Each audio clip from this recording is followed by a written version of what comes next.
After 3 weeks of fighting between Philippine troops and Muslim rebels, the fighting in the southern city of Zamboanga is over. That's right. Now leaders face the difficult task of rebuilding their community and helping traumatized residents move forward. Surprisingly, it's area churches that are reaching out to the mostly Muslim victims. CBN Asia correspondent Lucille Talusan reports from Zamboanga.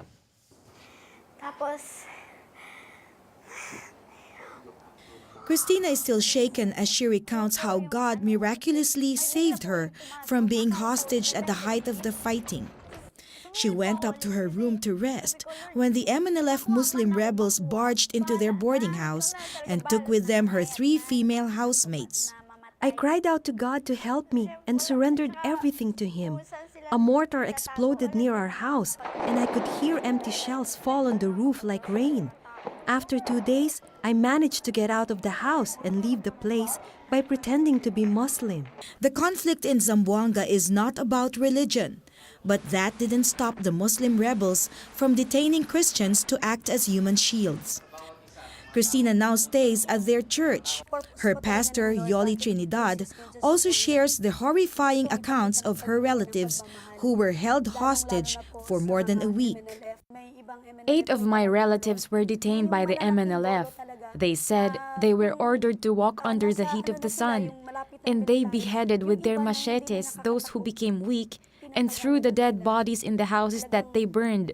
In the midst of the crisis in their city, Pastor Yoli and her husband shouldered the burden of caring for the suffering refugees, especially the infants. When I prayed to God, He told me this is the time for the churches to go out and fulfill Matthew 25 that says, to feed the hungry, to clothe them, and to help those in need.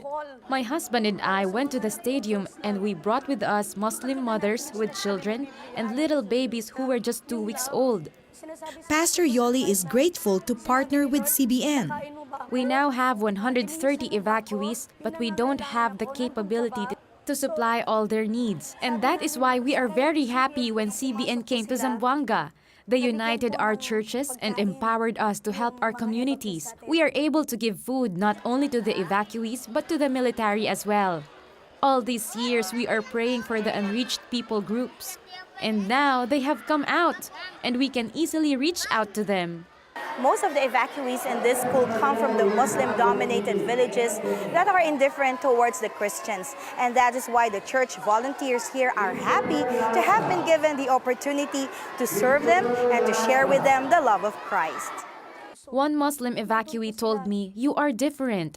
The Muslims hostage the Christians, and yet in return, you care for us." I am a Muslim and I have never entered a church before. This is the first time. But here I am happy because we are safe and comfortable.